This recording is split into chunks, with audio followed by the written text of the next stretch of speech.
ಆರಾಮದೇನೇವ ನೀವ್ ಆರಾಮದಿ? ಆರಾಮದ ನನ್ನ ಬಾವ ಆರಾಮದೇನಪ್ಪ? ಆರಾಮದೇನ್ರಿ ಅತ್ತಿ, ನೀವು ಹೆಂಗದ್ರಿ? ಆರಾಮದೀನಪ್ಪ ನಾನು. ಮತ್ತೆ ಹ್ಯಾಂಗ ನಡೆದ ಸಂಸಾರ?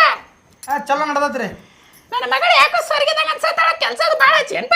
ಇಲ್ಲವ ನಾರೇ ಒಂದ್ ಕಡ್ಡಿ ಈ ಕಡೆ ದೇವ್ಸಿ ಈ ಕಡೆ ಇಡಂಗಿಲ್ಲ. ಹಳೆಯದವ್ರು ಹೆಂಗ ಚಲೋ ನಡ್ಕೊಳತ್ತ ನಿನ್ ಮತ್ತೆ? ಭಾಳ ಚಲೋ ನೋಡ್ಕೋತಾರ ನಂಗೆ. ಪೈಲ ಒಂದು ವಾರ ಅಟ್ಟು ಚಲೋ ನೋಡ್ಕೊಳ್ಳಿಲ್ರಿ. ಅವರು ಜರ ದೂರ ದೂರ ಸರಸಾತಿದ್ರ, ಆಮೇಲೆ ನಾವು ಹೊಂದ್ಕೊಂಡಿವ್ರಿ ಸಣ್ಣಂಗೆ. ಹೊಸ್ದಾಗ್ ಮದ್ವೆ ಆಗಿತ್ಲ, ನಾಚಿಕೆ ತಮಾಷೆಪ್ಪ. ಈಗೆಲ್ಲ ನಾಚಿಕೆ ಬಿಟ್ಬಿಟ್ಟಿವ್ರಿ ನಾವು. ಆಕಿನೂ ಬಿಟ್ಟಾಡ್ರಿ, ನಾನು ಬಿಟ್ಟೇನ್ರಿ. ಅದು ಬರ್ಬರ್ತ ಹೊಂದಾಣಿಕೆ ಆಗ್ತಿದ್ಲ. ಹಾಂ ರೀ, ಅತ್ತಿ ಏನಂದ್ರು ಭಾಳ ನೆನೆಸ್ತಿರ್ತೀವ್ರಿ ನಿಮ್ಮನ್ನ ನಾವು. ಮದುವೆ ಟೈಮ್ನಾಗ ಭಾಳ ನಮ್ಮ ಕಡೆ ಪವನರೆಲ್ಲ ನಿಮ್ಮನ್ನ ಭಾಳ ನೆನೆಸಿದ್ರಿ. ಹೌದಾ? ಏನು ಕುದುರೆಗೀತೆ ಟನ್ ಟನ್ ಟನ್ ಜಿಗದೆಲ್ಲ ಮದುವೆ ಮಾಡಿದ್ರಿ ಅಂತ ಹೇಳಿ. ಮತ್ತೆ ಏನು ಮಾಡೋದು ಬಾ, ಒಬ್ಬಾಕಿ ಮಗಳ ಪ್ರೀತಿ ಜಾಸ್ತಿ ಇಲ್ಲ, ಟನ್ ಟನ್ ಜಿಗದ್ ಮತ್ತೆ ಕೆಲಸ ಮಾಡಬೇಕ. ನಮ್ಮ ಹುಡುಗ ಮತ್ತೆ ಅವಂಗೂ ಸ್ವಲ್ಪ ಕೆಲಸ ಅಂದ್ರೆ ಬ್ಯಾಸರ, ಮೈಗಳ್ತನ ಮಾಡ್ತಾನ. ಇವು ತಿರ್ಗಾಡತ್ತಿದ್ರು ಬರೀ ಅವ್ರ ದೋಸ್ತರು ಕೂಡ ಸುಳ್ಳ ಫೋಟೋ ತಗ್ಸೋಳಕ್ ಹೋದ್ನಿ. ದೋಸ್ರು ಭಾಳ ಸುಮಾರು ಅದಾರಪ್ಪ ಅವನು. ಇರ್ಲಿ